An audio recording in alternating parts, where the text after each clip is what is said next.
Salvation is my best gift ever. You're the tree of life. I was lost, now I am found.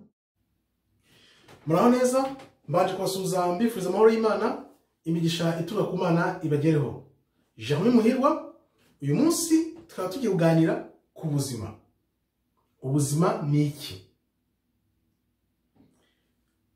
Reka nkubwire, ntuzigere na rimwe utegereza kumenya icyo ubuzima icyo ari cyo ku munota wa nyuma. Ntuzategereza umunota wa nyuma ngo ari bwo ubona icyo ubuzima ari cyo koko. Kuko iyo umuntu ageze ku munota wa nyuma byanze bikunze bose bamenya igisobanuro cy'ubuzima. Witegereza rero kuri umunota wa nyuma. Kanguka ugukira iby'ijuru, ijambo ry'Imana rirakubwira icyo ubuzima icyo ari cyo. Reka turebe. Ese wibaza impamvu uri kuri ino si? Ni ukubera iki uri hano ku isi? Impamvu turi kuri ino si, Imana yatwoherereza kugira ngo tubeho ubuzima, twigorore nayo, dusabane nayo. Kubera iki? Kubera umugambi wayo w'ubuziraherezo. Ni ukuvuga ngo twebwe turangamira ubuzima turiho muri ino si, ariko Imana yo iri kureba ubuzima bwa nyuma y'ubu ngubu, kuko nibwo buzima nyabuzima. Iyo tuvuye muri uyu mubiri nibwo tuba dutangiye urugendo rw'ubuzima nyabwo. Ese iyi si urayitahakonamo iki? Urayivamo uzi Imana cyangwa nta Mana uzi? Uzi igisobanuro cy'ubuzima bwawe kugira ngo wigorore n'Imana, igihe uzaba utakiri muri ubuzima uzagereyo ushyikira ahantu wateguriwe heza, nk'uko Yeshua Hamashiya umukiza wacu Kristo yabitubwiye. Byibaze ubyisubize.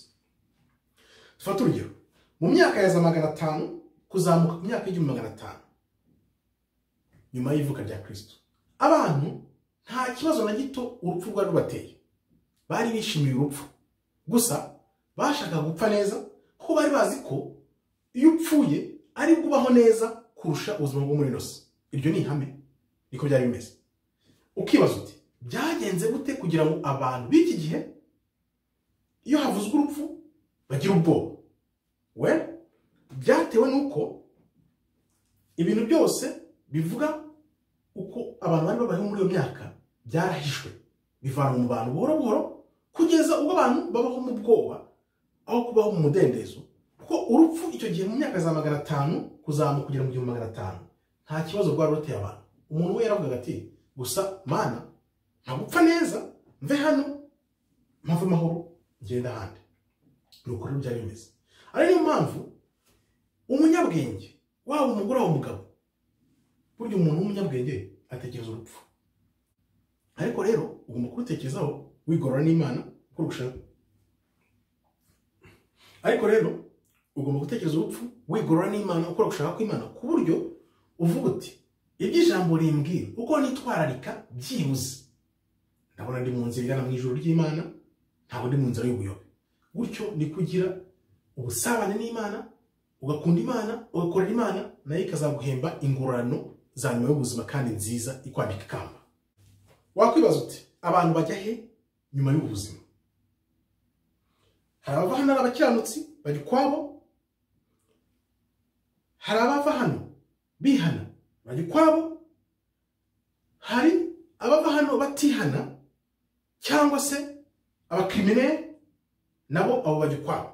Ni ukuvuga ngo urakora gushaka kw'Imana, urihana se cyangwa ntiwihana, cyangwa se ari umuntu w'ikigomeke w'umukriminal. Ni ukuvuga ngo ushobora guhitamo uruhande ujyamo mu gihe kiri muri ubuzima. Nicyo kintu cyiza. Burya iyo umuntu amaze kuva muri uyu mubiri nta kintu ugishoboye guhindura. Ushobora guhindura ibintu mbere yo kuva muri ubu buzima, ukavuga uti nzajya abakiranutsi bajya, nzajya abihana barya, cyangwa se nzajya abatihana n'abacriminals aho bajya. Uhitamo amahitamo n'ayawe. Amahitamo n'ayawe. Ushobora guhitamo icyerekezo cyaho uzajya mu gihe ukiri muri ubu buzima.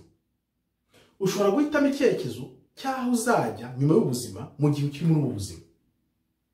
Bisubiyemo, ushobora guhitamo icyerekezo cyaho uzajya nyuma y'ubuzima mu gihe ukiri muri ubu buzima.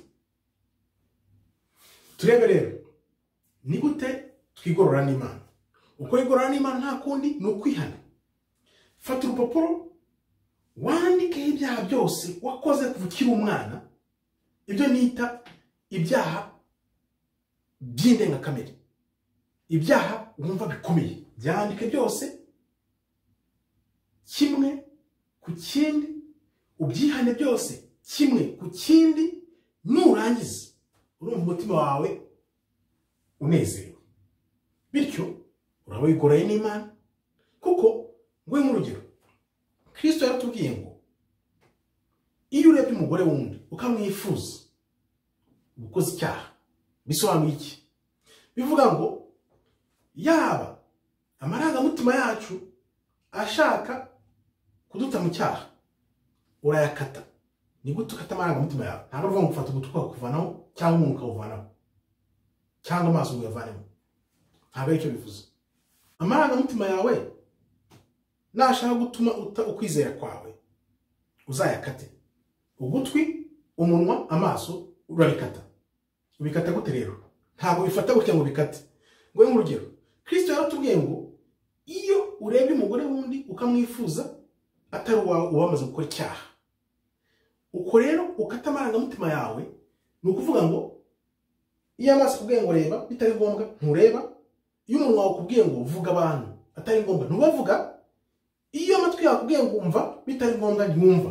Ni uko nguko utsinda ibyaha kandi ugatuma amarangamutima yawe ataguta mu byaha. Ni uko ubishobora, kandi niko Kristo yaduhaye urugero ngo turukurikize.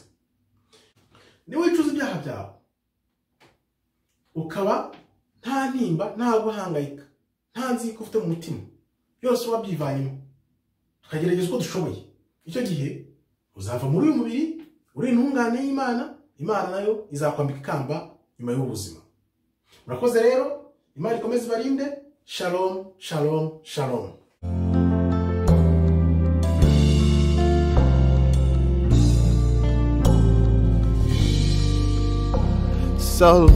Salvation is my best gift ever. You're the tree of life. I was lost, now I am found.